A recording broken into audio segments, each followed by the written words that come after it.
A verdade sobre os anjos, capítulo 7. Os anjos na era patriarcal. Sara viu na disposição turbulenta de Ismael uma fonte perpétua de discórdia e apelou para Abraão, insistindo que Agar e Ismael fossem retirados do acampamento. O patriarca ficou extremamente angustiado. Como poderia banir a Ismael, seu filho, a quem ainda amava tanto? Em sua perplexidade, suplicou a direção divina. O Senhor, por meio de um santo anjo, ordenou que Abraão realizasse o desejo de Sara. E o anjo lhe fez a promessa consoladora de que, ainda que separado do lar de seu pai, Ismael não seria abandonado por Deus. Sua vida seria preservada e ele se tornaria o pai de uma grande nação. Abraão obedeceu à palavra do anjo, mas com profunda dor no coração. Deus havia chamado Abraão para ser o pai dos fiéis e sua vida devia ser um exemplo de fé para as gerações seguintes. Sua fé, porém, não tinha sido perfeita.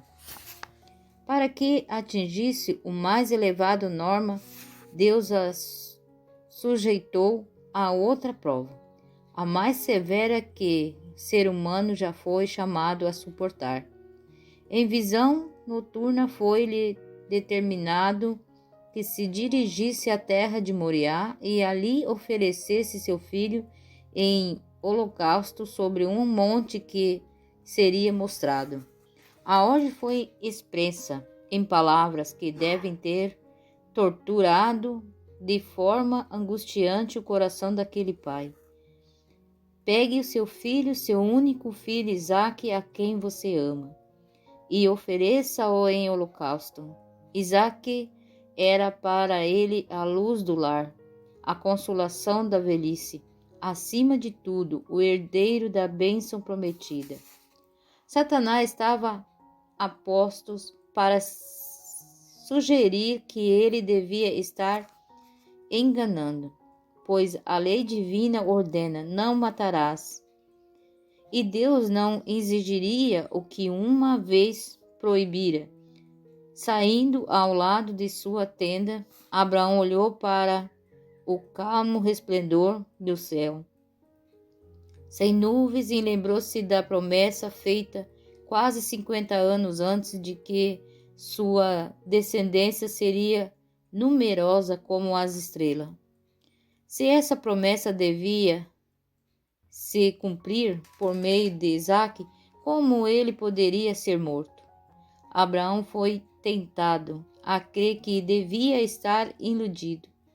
Lembrou-se dos anjos enviados para lhe revelar o propósito de Deus de destruir Sodoma e que lhe trouxeram a promessa desse mesmo filho Isaque, e foi para o lugar em que várias vezes encontrara os mensageiros celestiais, esperando vê-los outra vez e receber mais alguma instrução.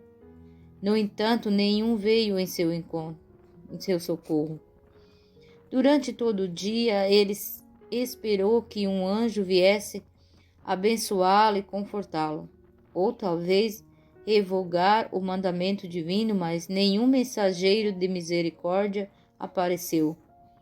Um segundo, logo o dia terminou.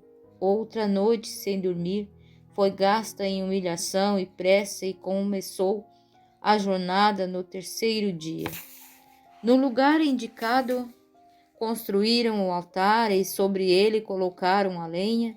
Então, com voz trema, Abraão revelou a seu filho a mensagem divina.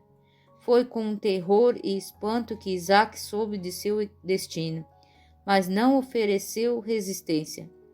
Partilhava da fé que Abraão possuía e sentia-se honrado, sendo chamado a dar a vida em oferta a Deus.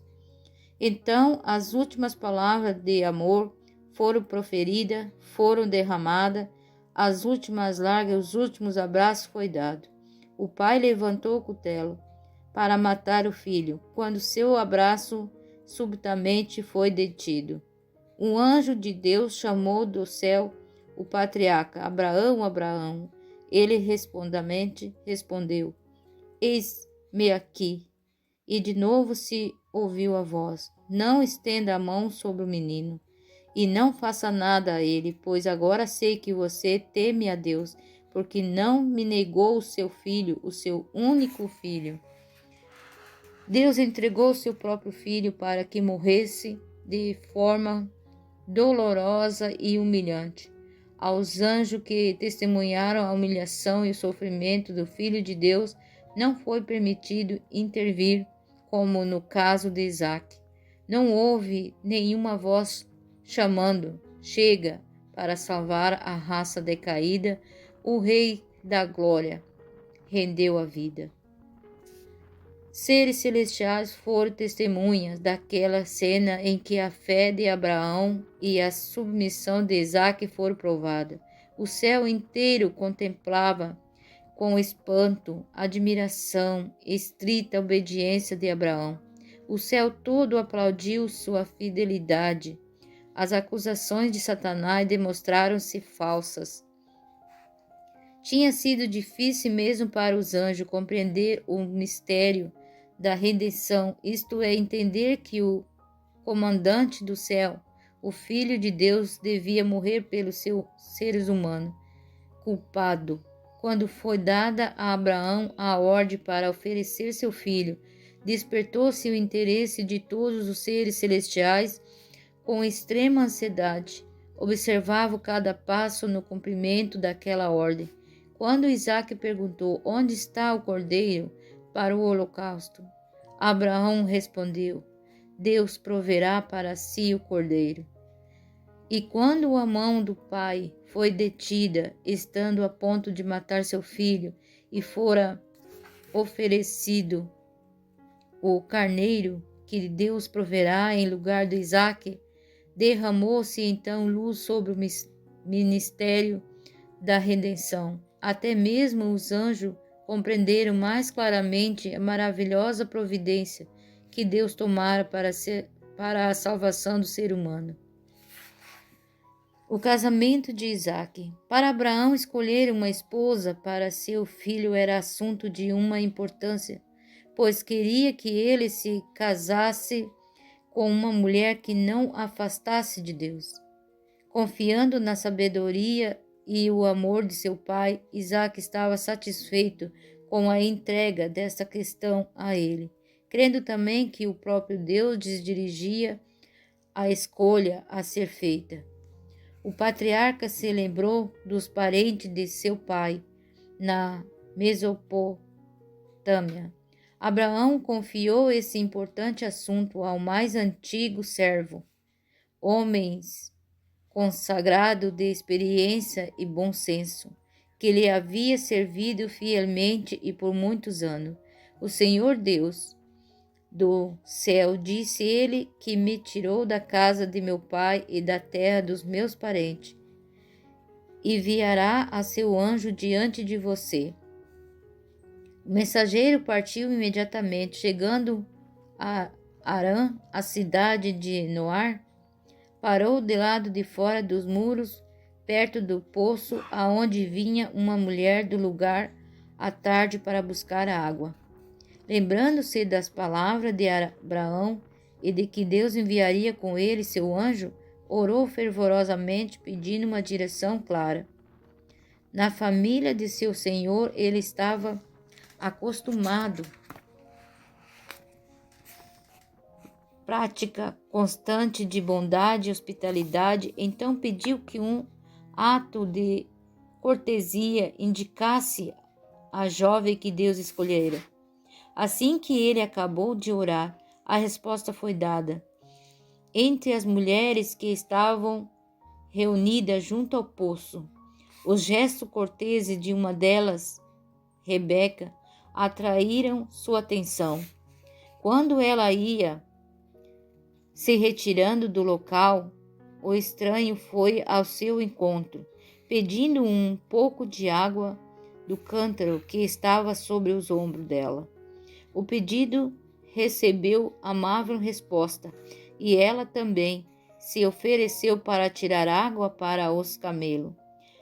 Era costume que até mesmo as filhas dos príncipes fizessem tal serviço para os rebanhos de seus pais.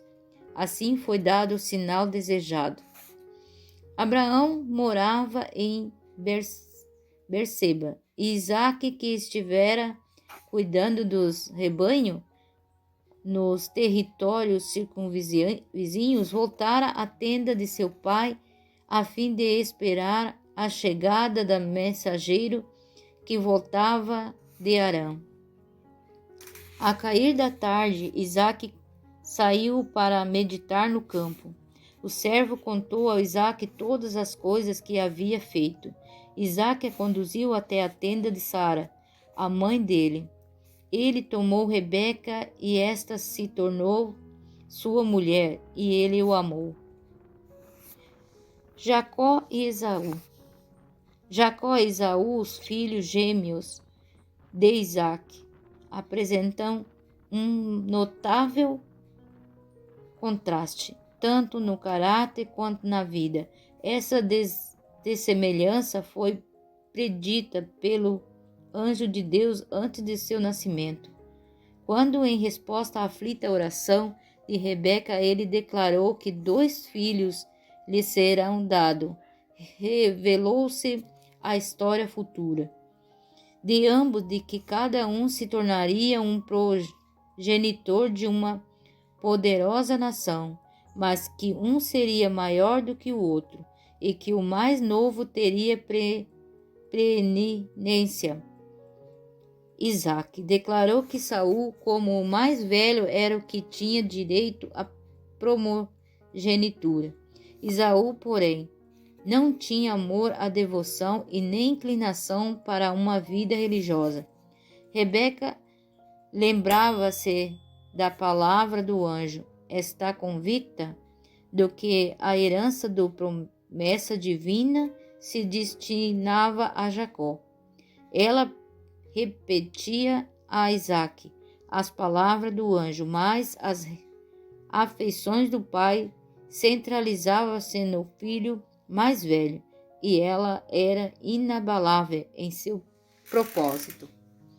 Jacó ficou sabendo por sua mãe que o direito da primogenitura deveria ser dada a ele e desejava intensamente receber os privilégios dessa bênção.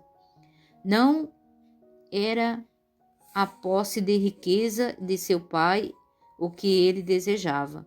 Ansiosamente, primogenitura espiritual era o que ele mais queria.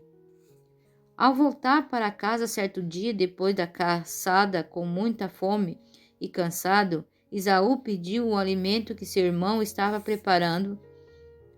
Jacó ofereceu-se para matar a fome do irmão, em troca da primogenitura. Estou morrendo de fome, exclamou o caçador, precipitando autocondescendente, de que me vale o direito da primogenitura. Por um prato de ensopado vermelho se desfez da sua primogenitura. Jacó e Rebeca foram bem-sucedidos em seu propósito, mas ganharam apenas aborrecimento e tristeza por seu engano. Deus havia declarado que Jacó receberá a primogenitura, a sua palavra teria se cumprido quando ele achasse melhor, se tivesse esperado com fé sua intervenção em favor deles. Ameaçado de morte pela ira de Esaú, Jacó saiu da casa de seu pai como fugitivo. Ao anoitecer de segundo dia, ele já estava distante das tendas de seu pai. Sentia-se rejeitado e sabia que toda aquela inquietação havia recaído sobre ele por causa de seu mau pressentimento. As trevas do desespero oprimiam seu coração e praticamente não se atrevia a orar. Estava tão sozinho que se sentiu necessidade de proteção de Deus como nunca antes. Com pranto e profunda humilhação, confessou seu pecado e suplicou uma prova de que ele não estava totalmente abandonado. Contudo, Deus não abandonou Jacó. Com grande compaixão, o Senhor revelou exatamente o que Jacó precisava: um Salvador. Cansado da jornada, o viajante se deitou no chão, tendo uma pedra como travesseiro. Enquanto dormia, viu uma escada resplendente, cuja base estava apoiada na terra, enquanto